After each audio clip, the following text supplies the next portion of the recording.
Okay, welcome back to part 4. At the end of part 3, I got nervous that I was going over time, so I ended abruptly. Sorry. Okay. Here is part 4. I have one other student example that I'm going to make available to you so that you know about some options that you have. I really was interested in this student's choices for her introduction, and we actually worked on this together for a good while because she wanted us to kind of get like a very specific perspective of a young child that was experiencing like a sibling that had an illness. So we talked a lot about like, you know, should it be set up as dialogue, or like should it be kind of like told instead of demonstrated with this kind of childlike language. But what we ended up deciding kind of together is that she would put it in italics to kind of separate it out as something that's in someone's voice, right? So I want to read the beginning and then read the transition that she does into the actual essay, and then I'll go forward and talk about kind of how she integrates research. But here's the beginning of this particular essay. I don't really know or understand what is going on. Mommy and Daddy have told me that my sister Sarah is sick, but they never go into any more detail than that. I keep hearing the word cancer from my parents and my sister's new doctors.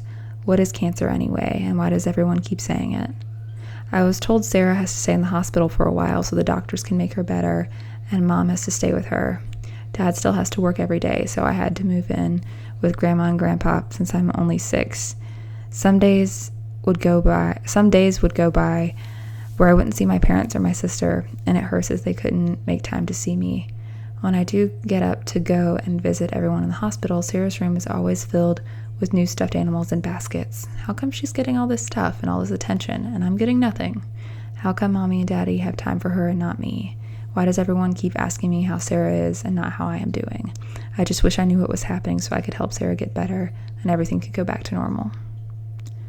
When a child is diagnosed with cancer, their world is turned upside down and changed forever. Extensive radiation and chemotherapy treatments, along with long sleepless nights in uncomfortable hospital beds, leave these children mentally beaten and bruised and deeply affected by their traumatic experience.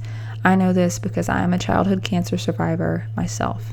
Lucky for me, the effects that patients experience during and after treatment are well known and well documented, and therapists, doctors, and other facilities are often prepared and equipped to deal with them.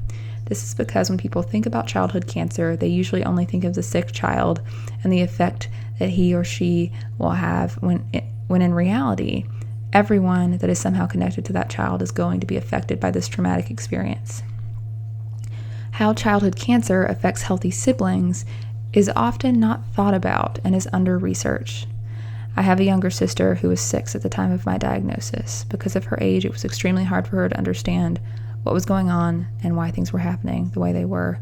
My sister wasn't able to see my parents and I every day, and she couldn't fully understand why she wasn't allowed to stay in the hospital with us and why we couldn't just come home. This caused her to develop separation anxiety when she was away from my parents. She could not understand why I was receiving all this attention when she wasn't receiving any, and this led to a sense of jealousy and hostility toward me in later years. I can only imagine how scary and stressful it must have been to deal with the experience she had to go through at 6 years old, and have to deal with the feelings and emotions that most adults can't even deal with. The effects that my sister had experienced sparked my curiosity to research healthy siblings, and my sister is the inspiration behind this research. So even hearing the beginning of this student's exploration essay, you have this, like, I think very effective establishment of like a voice, someone else's voice, an explanation of that voice, and calling attention to why they were interested in researching this specifically. So you see that flow, I hope. The transitions are really solid here. You can look forward. Let me see if there's a part that I want to draw our attention to. So even here, this is a good example of just integrating something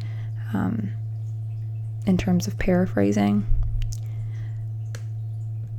right here. The minimal research that has been done has showed that effects such as anxiety, depression, and many other psychological issues are often experienced by children who have a sibling with cancer. Parenthetical, Tasker 7, 13, and parenthetical, period. Boom. That's how you do paraphrasing with a page number from a particular piece. Yes, super proud of this person. And you can see them do that throughout. They really do take advantage of paraphrasing, which I think is good, because if a quote isn't super important, like if you could paraphrase it more simply, like go for that, because that shows that you have control over your research. It shows that you have read it. It proves that you understand it and that you know how to kind of integrate it into what you're doing. So I would even say look to this particular essay sample so you can see what the student chooses to paraphrase, but you still have to have your in-text citation when you paraphrase information, versus what they choose to quote. And this is a good example that there's an interview that she uses, and you have someone else's voice, right? Someone else's voice in quotations, because paraphrasing that would be a little weird, but having that voice exist in this particular essay, I think, is a really smart choice. So you can look through that. I'll scroll down just to show you that there is a significant amount of research here, because we're exploring. And really, this is a research essay, so you should have a significant amount of research, just so you know, as much as I love narrative. But then showing you again that the works cited page is organized alphabetically by the first thing in the citation, even though this one is super weird. Okay, and that was brought to her attention after. But you can look through here. It's not a perfect works cited page, but it gets close. But we're missing some italics for the databases, for example. But again, don't include your annotations here, just the citations. Okay. So I think that is what I wanted to show you in terms of the essay samples. If you have questions about them after you read them, please reach out. They're not perfect, but they do a good job. And y'all can do even better now that we have learned from them a little bit. Finally, now we're at the end. Yay! We'll pretend that class is ending and you're all packing up and ready to run out the door. Here is what you need to do for this week. It might feel like a lot, but at the same time, we got to keep on trucking, right? So before Friday, April 3rd, 11:59 p.m., but sooner is better, because that will give me more time to respond how you want me to respond. So the sooner the better, and I'll be online all week to kind of check in and respond as you submit things. But here's the order suggestion that I have for you.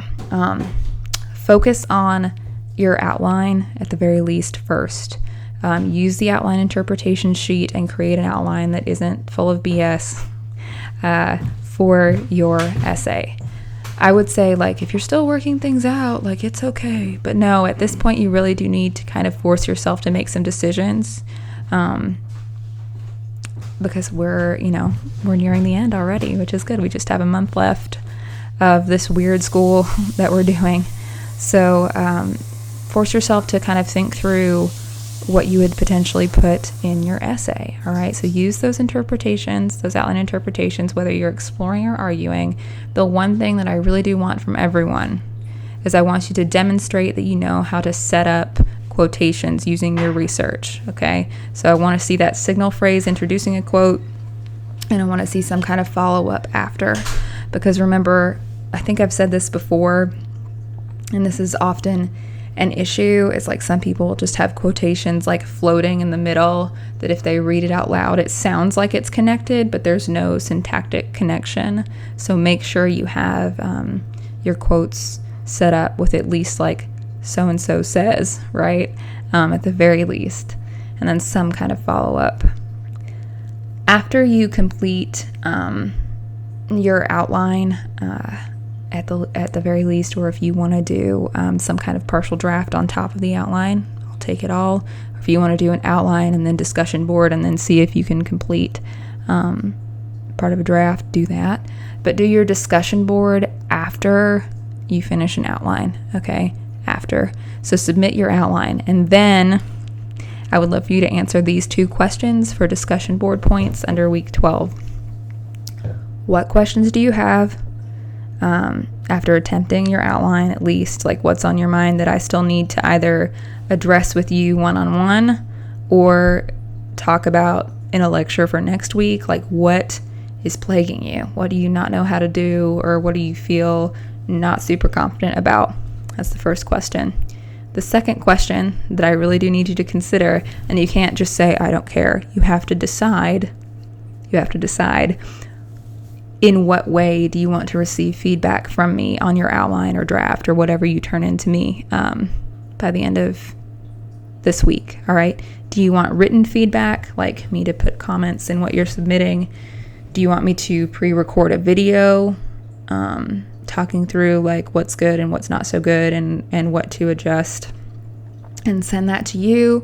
Or do you want to do a live one-on-one conference with me, like using FaceTime or Google Duo or whatever is easier for you? I think I have access to every kind of video chat software, but let me know. I'm happy to do any 3 of those options, okay? Just let me know what you'd like to do in the discussion board, all right? And if you want to do a live personal conference, then I'll be responding of how we can schedule those and set that up for week 13. Or if you get this assignment done super fast, we could do it even sooner. We could do it this next week too. So let me know what you like to do with that. So those are your 2 assignments this week, the outline at least, and then your discussion board after you submit the outline. So I beg of you not to wait until Friday, April 3rd at 11 p.m. to start this, okay? Because then you're going to be rushing through and not really be able to reflect about what questions you have, or to give me something really solid so I can give you some good feedback.